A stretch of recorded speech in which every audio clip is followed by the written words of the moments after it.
Good afternoon again, guys. Let's go ahead and let's look at this one. Now, here's the reason I want to make sure that we cover this one very explicitly, very good details, because it's something I haven't focused a whole lot on in terms of content value worth of teaching and you applying that content to a AP free response problem that I have a feeling that this is the style of questions you're probably going to see. They're going to give you something like this, and you're going to see pyridine and benzene, and you're going to be like, next question, and you're going to move right on. Because you're going to focus on the fact that it has organic structures and things that look like soccer balls that you just want to kick through the sheet of paper. Don't freak out. That's exactly what happened to you guys on the free response part of the equilibrium test when it gave you cis-2-butene and trans-2-butene, and you freaked, and it was the easiest question possible. It gave you a K value, and all it wanted to know is it spontaneous or not. And if you would have noticed that K was greater than 1, you're done. And then it said, or which one was more at equilibrium. Well, K is greater than 1, so products are favored. Real simple stuff, okay? So when you see something that you don't recognize, don't freak out on the drawings. You just need to be able to read the question and think about, what is the chemistry asking me? They're not going to make you do anything organic-wise because that's no longer part of the curriculum. But this is possible to see something like this and be able to recognize what they're actually asking you, okay? The structure of pyridine molecule and benzene molecule is shown below. This is the key part that I would circle and if I were going through these. Pyridine is soluble in water. As soon as it says soluble, what do we know about, what is another word for soluble? It dissolves. And we know that like dissolves like. So we know that pyridine must be very similar to water. Now, you are not allowed to say, well, like dissolves like, boom, done, move on. No. That's honors. Matter of fact, that's physical science, a bunch of ninth graders. You need to be able to explain it in a lot more details. What do we know about water? It is polar. So we automatically, from that one sense, know that pyridine is polar. You need to get that aspect. Then it goes on to tell you benzene is not soluble in water. So then that tells you it is what? Very good, non-polar. Account for the difference in solubility. And here's where they're going to get you because I don't know how they're going to word this and phrase this on the new style exam. You must discuss both the substances in your answer. So you can't just say pyridine is soluble in water. That's why, period, move on to the next question. So you must discuss both of them. Now let's look at the structure in terms of how could you even might possibly tell that pyridine is polar and benzene is not? That's your key right there. What have I always told you? If you see an E, it's always, that right there tells you that it is polar. Now let me ask you this. Since it is polar, what kind of IMFs can it create with water at that location? Why hydrogen bonds?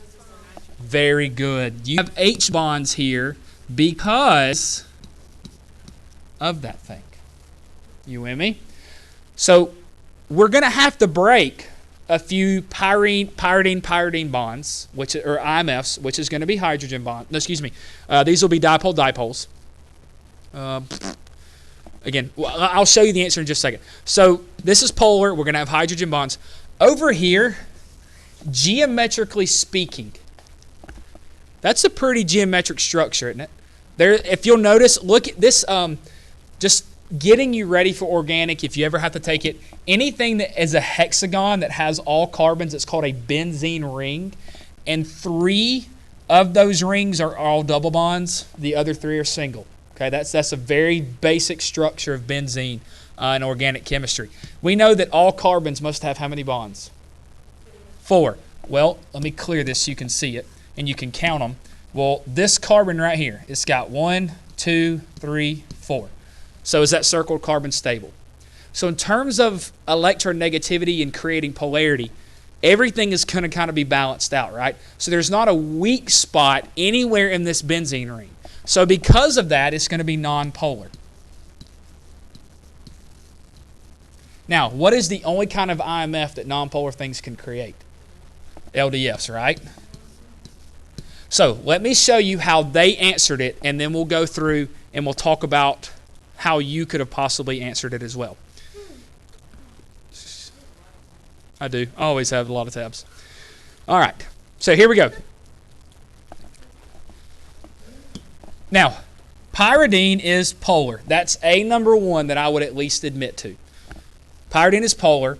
And then it kind of goes into the parentheses. And capable of forming hydrogen bonds with water. Would you have been able to discuss that? I would have hoped that you said, so it's allowing it to form hydrogen IMFs. Then, now notice what it said. You must discuss both in your answer. And they go ahead and do it at the very beginning. While the non-polar benzene is not capable of forming of hydrogen bonds. Okay. This is where they're going to get you. This is what they want. They want the extra critical stuff. So let's talk about the scoring rubric, and then let's talk about what they say. 1 point is earned for identifying a relevant structural difference between the pyridine and benzene ring. Okay, so you got to talk about a structural difference. That's number one. What do you think you could say with that? It has a lone electron pair. And benzene is fully balanced because there's nothing, Exactly. It's a non-polar molecule. Okay. All right, so that's something. Then 1 point is earned for indicating that pyridine is soluble in water because pyridine can form strong, well, we're going to say hydrogen bonds, while benzene cannot. Okay, so that's your scoring rubric. All right. Pyridine will dissolve in water because of the strong hydrogen bonds that exist between the lone pair of electrons, and again, you can say, and notice what it says, on pyridine's nitrogen atom and the solvent water molecules. And then, no such IMFs can exist between benzene and water. Okay, so you see, it's really wordy. It's really overdone and overthought. You could somehow condense that into a much easier way. Now, I can't stand up here and tell you word for word how to write this. You would kind of have to be able to realize that this is polar. It can form hydrogen bonds.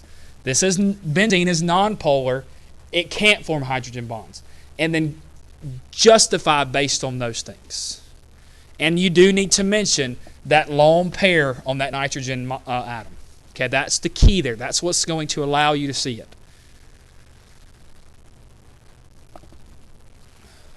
Let me make this a little bit larger. That may help in terms of seeing it. Does that help? Sorry. Should have done that a long time ago. Okay. Oh, that's not what I wanted to do. There we go. Okay.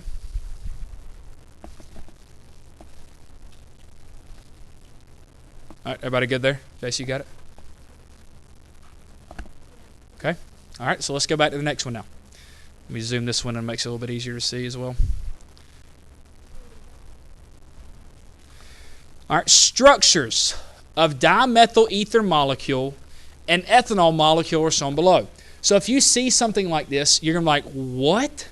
And you're going to want to be like, I have no clue, and move on. Because you're going to read the words and not think chemistry. The normal boiling point of dimethyl ether is at 250 K. All right, so again, it says boiling point. I'm just going to label this just because. So the boiling point is at 250 K.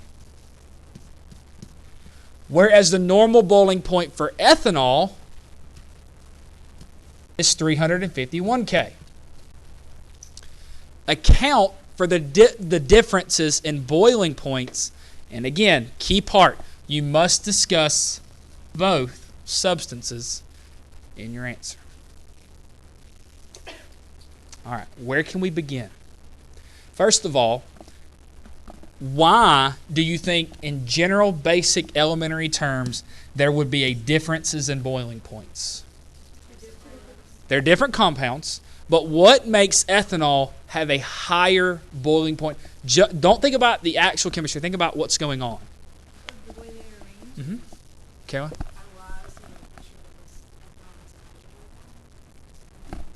You're thinking a little too deep for right now.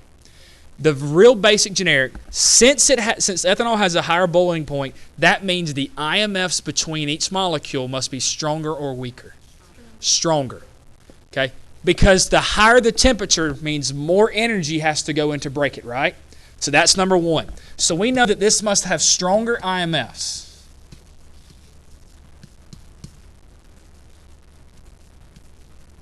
Because it has a higher BP.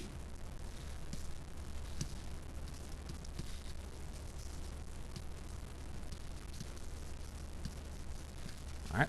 Now that we know that it has a stronger IMF, that must put us into what category? What are the three IMFs and what's the strongest? You have LDF, dipole, and hydrogen. Since it's stronger, and Caroline, you've already mentioned it, what does ethanol have? It has the ability to create this polarity thing, right here. As soon as this occurs, what's going to happen to that hydrogen? It's going to turn into slightly positive, and if you've got this other thing spinning around it that looks identical, it's going to attract another one, right? So it has the ability to create a hydrogen bond. However, what's different here? Where's that oxygen stuck? Right smack dab in the middle. So if you were to look at this, if we were to call, let's see, what's that term where you split something down the middle? It's symmetrical, right? It's a symmetrical. So if it's pulling from this side and it's pulling from this side, which one's it going to pull stronger? It's going to be equal, which makes it nonpolar. So since that oxygen is the most electronegative, however, it's stuck in the middle, it's pulling equally from both sides, which then makes this thing nonpolar. And the only kind of IMF it can have is a LDF. And LDF is the blank kind of IMF. Weakest. So are you seeing structurally wise how we can determine that? Okay. You agree it's nonpolar because that no matter how this oxygen pulls, it's going to pull the same strength from both sides.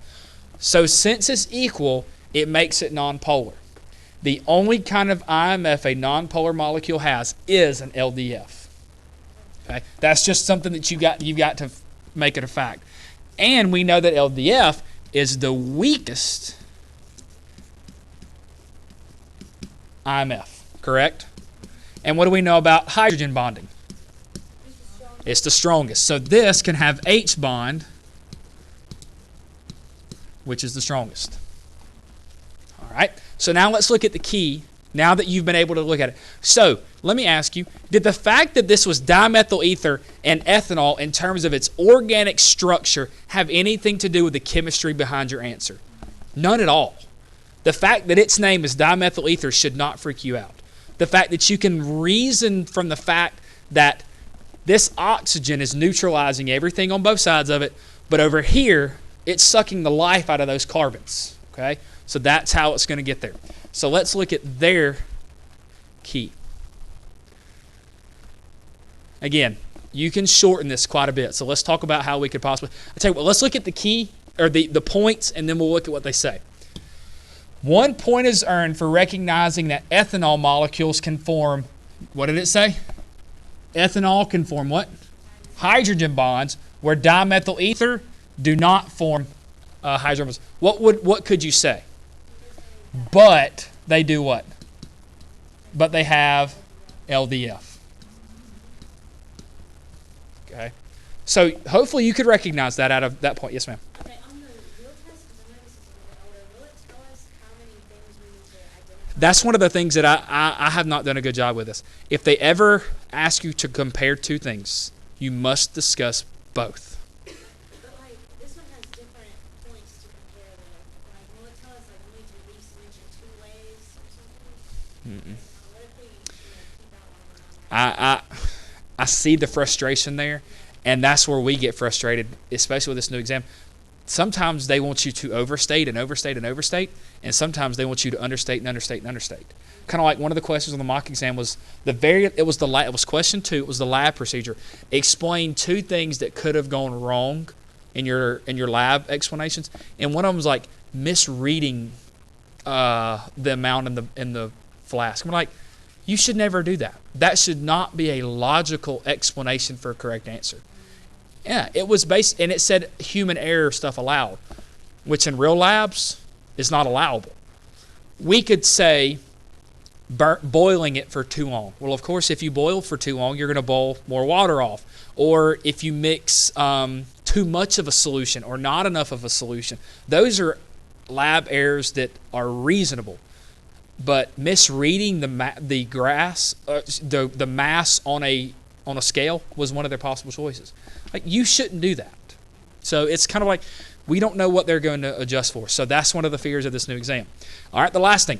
1 point is earned for recognizing that compared to the energy required to overcome the weaker IMF in a liquid, more energy is required to overcome the stronger hydrogen bonds. Yeah. Exactly. Exactly. So the way that I would approach this question, I'm just going to kind of go back, and then we'll read what they say, is due to the fact that ethanol is polar and create hydrogen bonds, the energy required to break that hydrogen bond would be much more than the dimethyl ether, which is nonpolar and only has London dispersion forces. That you see kind of how that works? I have discussed both, and I've covered the 2 points of the bonds that it can make between it and the energy required to break them. Okay?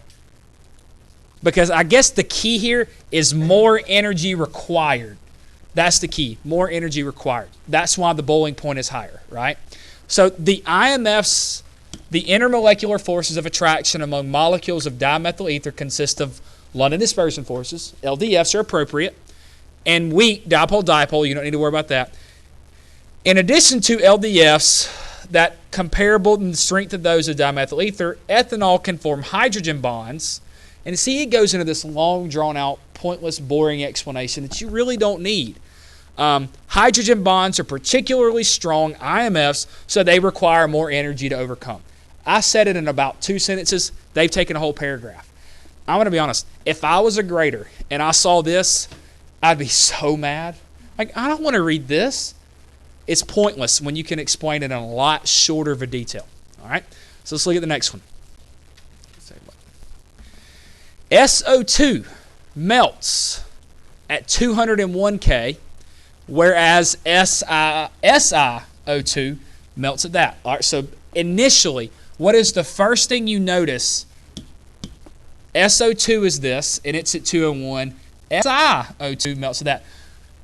So as soon as we talk about melting points, what can we use in a very, very, very basic comparison of their numbers? Bingo.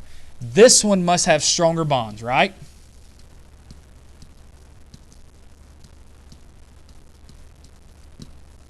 Okay. Not only does it have stronger bonds, but it also has a stronger IMF, right? You with me there? Account for the differences in melting points. You must discuss both of your substances. Let's talk about something. SiO2. If we have SO2, actually, it's one of these funky ones that has an isomer.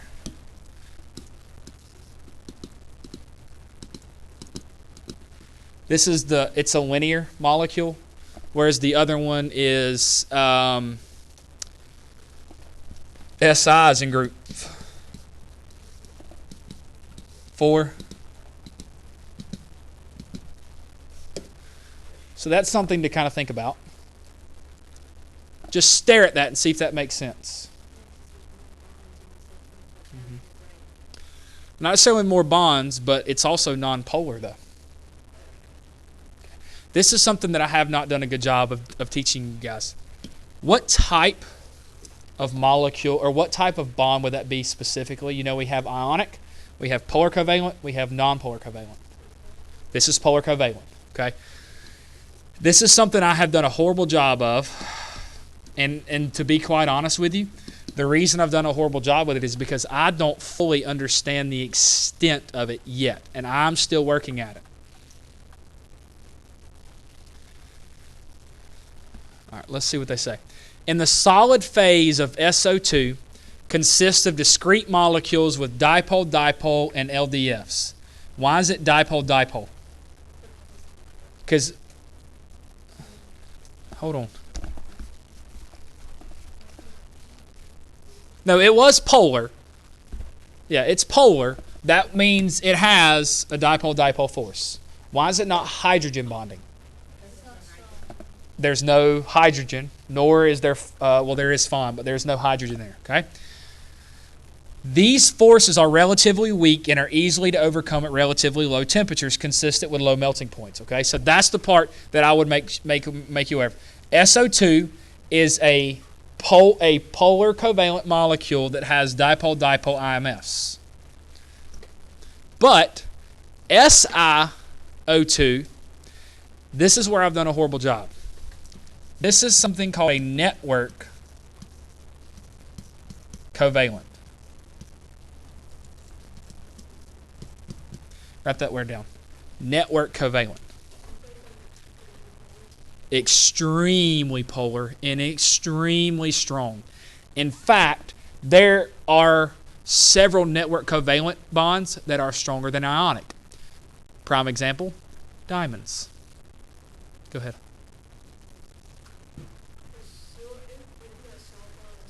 Yep. It's a metalloid, which has the ability to have ionic tendencies. There are some network covalents that are stronger than ionic. Diamonds are one of them. Okay? So a network of Si and O. So how would you know this? Si is a metalloid, right? It has the ability to have some ionic tendencies. So it's going to be a little bit stronger. This is what I wanted you to really get out of this, is that I have done a terrible job with this term right here, network covalent. Anytime you see a metalloid in a nonmetal, it's going to be network covalent. Okay? A metalloid in a nonmetal is a network covalent, which is extremely strong. A metal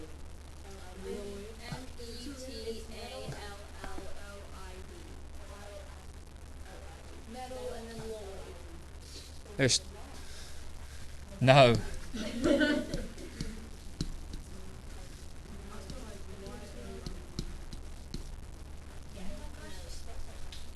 I know. You should clap for that. Think about where the product. Think about where it is. It's right under carbon. Okay.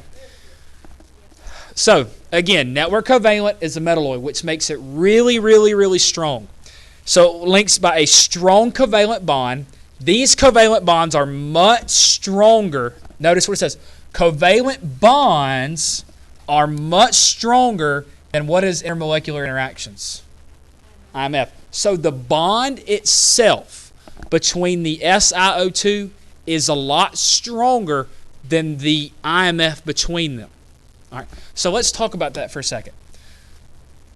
So I have SiO2 and I have it linked to another SiO2 and I have it linked to another SiO2. Now, what are the red dots symbolizing? They're between two molecules. Intermolecular force. So I'm linking two molecules. Now, what we're saying is this right here is still, let me double check, make sure. This molecule itself, and I've already drawn this out for you, is actually a nonpolar molecule. Why is it nonpolar? But as a matter of fact, which one of these would the O or the Si actually be the more polar part of this? Right? But at the same time, what's this oxygen doing? Pulling this. So basically, you've got two equal people standing on the same side of something, snatching at it the exact same strength. So technically, this thing is nonpolar. However, the molecule itself as a whole is that network covalent. So since it's nonpolar, what type of IMF can it have? Okay, which is the weakest or strongest? So this IMF is easy to come in here and break. However, since this is a network covalent, what's the possibilities of breaking the molecule itself? Very slim. That's why it has a higher, was it melting point? Yeah. Melting point than it does than the other one. So this makes it weak. However, the network covalent part makes it extremely, extremely strong. Okay? I've done a horrible job. This is one of the reasons why I needed you to see this. So again, since Si is a metalloid and it's hooked up with a non-metal, it's a network covalent, which makes it extremely strong. Extremely, extremely, extremely strong. All right, last question. If y'all want to stay for that, you can. You don't have to, though. I mean, I'm going to do it. I'm going to do it. Okay. All right, the normal boiling point of Cl2 liquid, notice that. Cl2 liquid. I want you to notice something. Up there on that periodic table, what color is the Cl? Which means it's normally a gas. So how did it go from a gas to a liquid? There's two ways you can explain it. High pressure or what? Low temperature. So you had to take something and slow it down or put them close enough together that they created some bonds between them, okay? So the normal boiling point of Cl2 liquid, 238, is higher than the normal boiling point of HCl liquid. One more time. This one is higher than HCl. All right, what do we know about Cl bonded to Cl?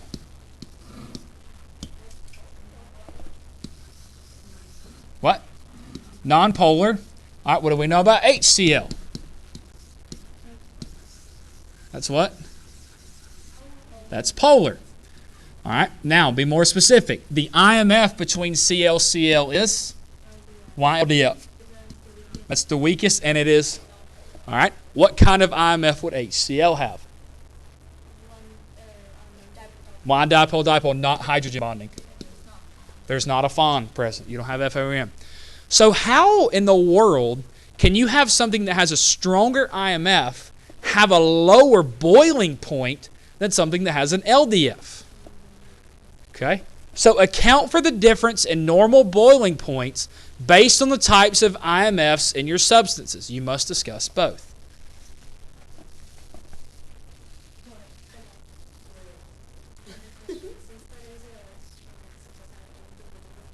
No.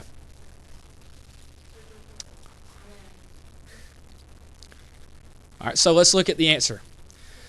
The IMF forces in liquid Cl are LDFs. Well, we agree with that, right? All right, so we've already established that. In liquid Cl2, we have LDFs, whereas in liquid HCl, we have dipole-dipole.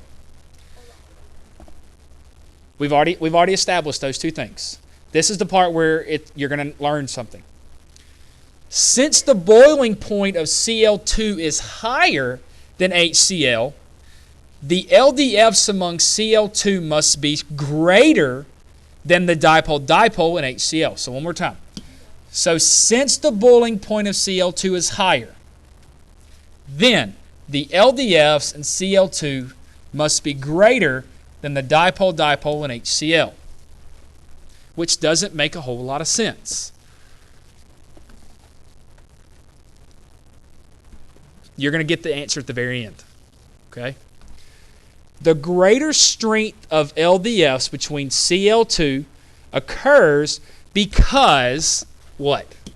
Cl2 has more electrons. Very good. Very good. So here's what's really happening, and I'm going to explain it in a second. The strength of the LDFs is proportional to the total number of electrons. I'm going to explain that. And it'll make sense when you see it. All right, so 1 point is earned for recognizing that LDFs in Cl2 must be larger than the IMFs in HCl. 1 point is earned for recognizing that the strength of LDFs is proportional to the total number of electrons. Again, this is something I've done a horrible job at. This is why I wanted to cover this one. So the strength of the LDS is proportional to the total number of electrons. That's the key to this one. So you see why this is a really important question, the last two that we've gone over.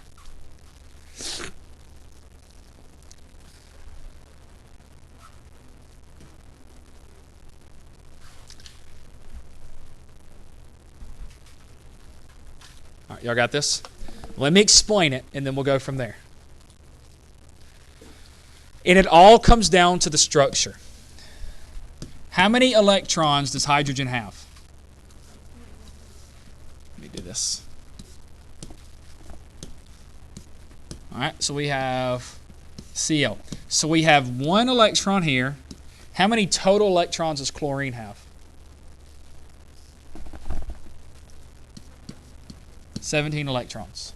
All right. Based on this, how polar will, or which side? Number of protons. It's neutral. Okay. So which one of these is going to be the negative end of the polar molecule? Agree? Right? We get this thing? Now, how many electrons is that chlorine stealing from that hydrogen? Just 1. So the degree of polarity here is not a whole lot, right? You're only moving 1 electron. Now, when you do that, how many electrons does that then give chlorine? And who does he look like? Argon, the noble gas. Now let's look at the other flip side of this. Now we have 17 electrons and 17 electrons. Which one of these would be the negative end? There wouldn't be, would there? Why? They're both equal, right? However, this is what you've got to remember. These are electrons. They're moving at the... Will it always be 17 and 17? That's the part where we have this London dispersion kick in. So at one point in time, 17 plus 17 is what?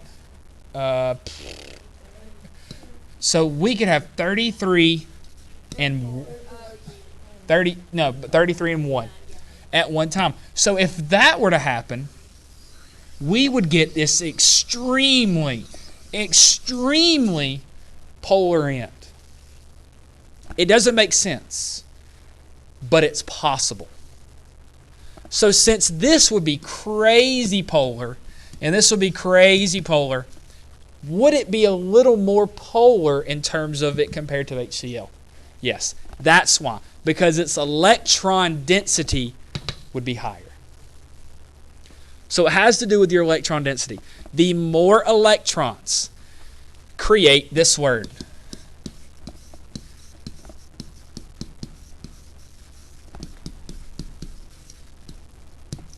Did I spell that right? Bill, there's an L. There we go. Polarizability. The more electrons, the more polarizable it can become. Does that make sense? So one of the questions we had on, matter of fact, we were covering it the other day. It compared HCl and HI. These are both strong or weak acids. They're both strong. However, it said it mixed them with acetic acid. HI was a stronger acid in acetic acid. Why? We both agree that hydrogen has 1 electron. Chlorine has 17 electrons, but I has how many? 53. So which one is larger? So does it have the ability to become more polarizable, which makes it even stronger, which makes it even easier to snap that H off? That makes it a stronger acid. So the larger the molecule, the more electrons, the more polarizable, which makes it more polar. Cool there? Fantastic. All right. You all good with that? All right, let me just look at the other side real quick. And let's see. All right, now part A, I really hope that you can do this. Write the equation for the ionization of the atomic fluorine that requires that many kilojoules of energy. All right, so let's go here and let me clear this. What does it say? The ionization. What does that mean? What is the process where it becomes an ion. What is fluorine's charge? So F goes to F negative plus. That's your answer for part A. Uh-huh. Notice what it said. Now, notice what it says. Here's the key part. Here's where people are going to mess up. It says atomic fluorine. You know what people are going to put? They're going to put F2. And then they're going to say, well, it goes to F minus. They're going to put 2 plus 2 electrons. When it says atomic, that means one atom of F, not its diatomic form. Okay? Account for the fact that the first ionization energy of atomic fluorine is greater than that of atomic oxygen. You must discuss both in your answers. Okay? Why do you think? Why would F be higher than O? Yeah, but talk about O. Well, yeah. All right. In both cases, and this is where they just get into some crazy things. In both cases, the electron removed is from the same energy level. You agree with that? It's both from the 2p. All right? Isn't that hybridization? It is hybrid, kind of. Okay? It's 2p2. You know, oxygen would be 2p 1, 2, 3, 4. Again, oxygen, let me just talk about this. Oxygen would be 1s2, 2s2, and then 2p4. But fluorine would be 2p what? 5. Okay. Whenever you're doing remember the orbital notation? 1, why do I not go down? Remember it's up, up, up. 2, 3, 4. And then the fifth one would be 1, 2, 3. So 1, 2, 3, 4, 5. Okay. But fluorine has a greater effective nuclear charge due to one more proton in its nucleus is the key. So fluorine has a higher Zeph than oxygen. Okay. Fluorine has a higher Zeph. Fluorine has a higher Zeph than oxygen does. But they're both taking the electron from the same energy level. So what we're saying here is that these electrons are attached to the nucleus that are right here. But oxygen only has 8 protons. And fluorine, let's just put the nucleus over here. Nope, that's not a good idea. Fluorine has 9 protons. So do you agree that in terms of sizes, that it has the same size? Okay, but 8 is pulling on this size, and 9 is pulling on the same size. So what does it have the ability to do? Since 8 is pulling on something, and 9 is pulling on something that is the exact same size, who would pull stronger? The 9. That's why it pulls closer, thus requiring make it more energy. Okay? All right. C, I'm just going to go ahead and leave this up. Predict whether the first ionization energy of atomic xenon is greater, less than, or equal to the first ionization energy of atomic fluorine. So if you go back up here, basically what they're asking you to do is predict whether the ionization is greater or less than fluorine. Think about where xenon is. Do what? Something like that. Would it be greater, less than, or equal to? You definitely know it's not going to be equal to, right? However, it is a noble gas, but fluorine has 9 electrons. Xenon has how many? That's like ridiculous. The first ionization of xenon should be less than. Think about, xenon is in the 5p, right? Fluorine is in the 2p. Think about how much larger that molecule would be. So much larger. So xenon would be less than F. To ionize the F atom, the electron is removed from the 2p. To ionize the xenon, the electron must be from the 5p. The 5p is a higher energy and farther from the nucleus, hence it takes less energy. And this is that day that I got out those cookies, remember? And I had it 1 pack, 2 packs, 3 packs, 4 packs. What would be easier to get from me?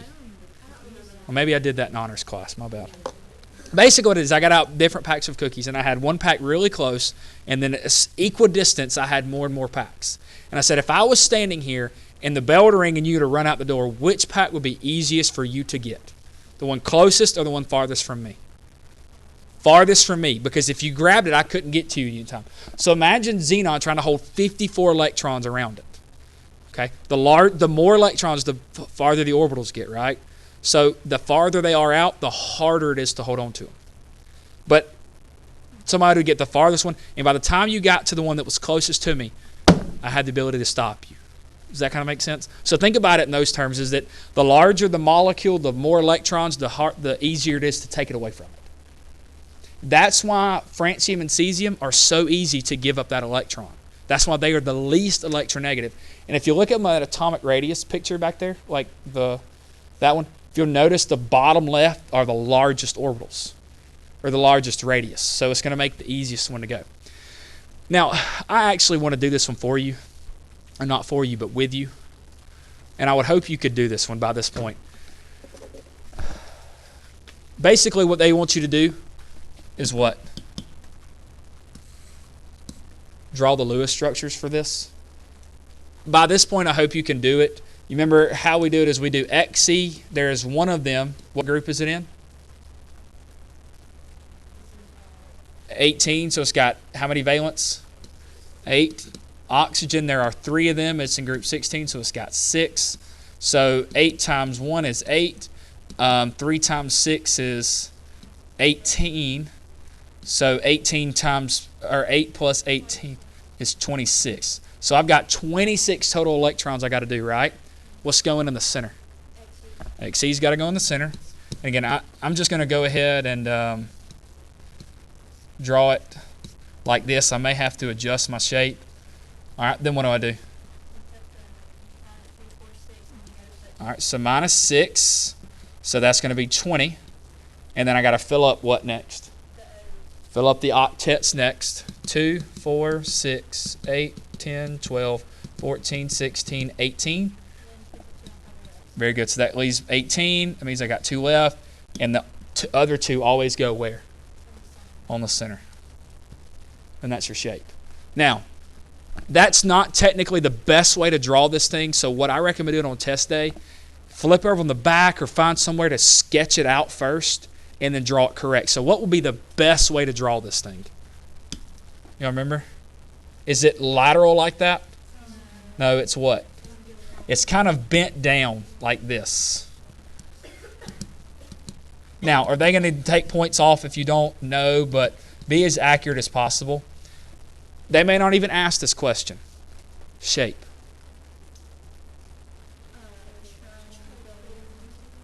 Pyramidal, trigonal pyramidal, bond angle. 107. Polarity. It's going to be non-polar. Anytime you see the E's, it's polar. Okay. Hybridization. Okay. Remember, it's real simple. S, and there's 3 P's and how many D's? There's 5 D's. Now, I'm going to go ahead and forewarn you, the new AP exam will never ask for a hybridization involving a D. And the way you count it is you count the number of domains around the central molecule. So that's S. Let me change colors. All right, that's S, P1, P2, and then the E's you do count as well. You do count the E, and so it's sp3. You with me at all? All right. Remember whenever we were doing electron orbitals, remember if it was S, we always had 1 line. If we had P, we had 3 lines. If D was, you had 5 lines. So essentially, this is what we're doing. You count the number of domains. That's what it's called. It's called a domain that surrounds the central molecule. All right? So what we essentially have is we kind of have this thing, but of course, where the missing one is, there's electron pair sitting up top, right? So you got to count that as 1 domain. So that's our S. Then you count the other one, which would be like 1p. You count the other one, which is like 2p. And then you have to count the one sitting on top as your third p. So it would be sp3 is how you'd write it. It's really, if you want to call it sp cubed, but we call it sp3. Okay. Again, that's for that one. And I don't even know what they're going to ask. All right, now XeF4. Let's try that one. All right, we know there's 1 Xe times 8. F, there are how many? 4, and they each have how many? 7. So we have 8. 4 times 7 is 28. It's F. So 8 plus 8 is 36. All right. So what's going in the center? Xe. I'm just going to draw like a cross to begin with. I may have to adjust at the very end. All right. So we have that thing, and that's minus how many? 8, which leaves us 28 left. And then do what? Yep, fill up your octet. So that's 2, 4, 6, 8, 10, 12, 14, 16, 18, 20, 22, 24. Yes, you can do the lines if you want to. All right, now that leaves us how many left over? This one's kind of weird. Yes, there are 4 left over. So how would you do that? Stick them on the center. Remember, these can have expanded octets.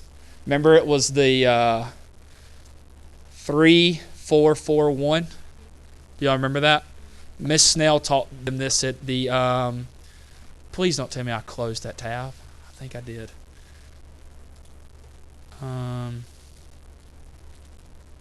Sure did. Open up another one. Why not, right?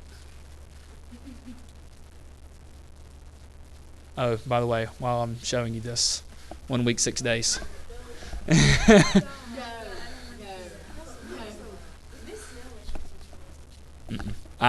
No, it was Miss Bradley when I was there. I had the other one. Come on. All right, bottom line is, this is the structure that it should be like, and I'll pull this back up whenever I need it. So that's really not the best way to draw this thing. Let me just show you how they have it drawn like this, but the way I would do it, and again, it's up to you if you want to do it this way.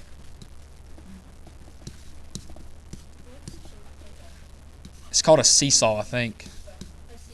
Yeah, I think that's what it's called. Again, they're not going to ask you. They're not going to ask you one that's that large. They will not ask. I think it's called seesaw. I could be wrong. I'd have to. Matter of fact, let me. I have something right here that will tell me.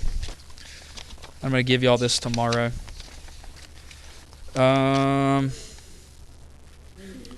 No, it's actually called square planar.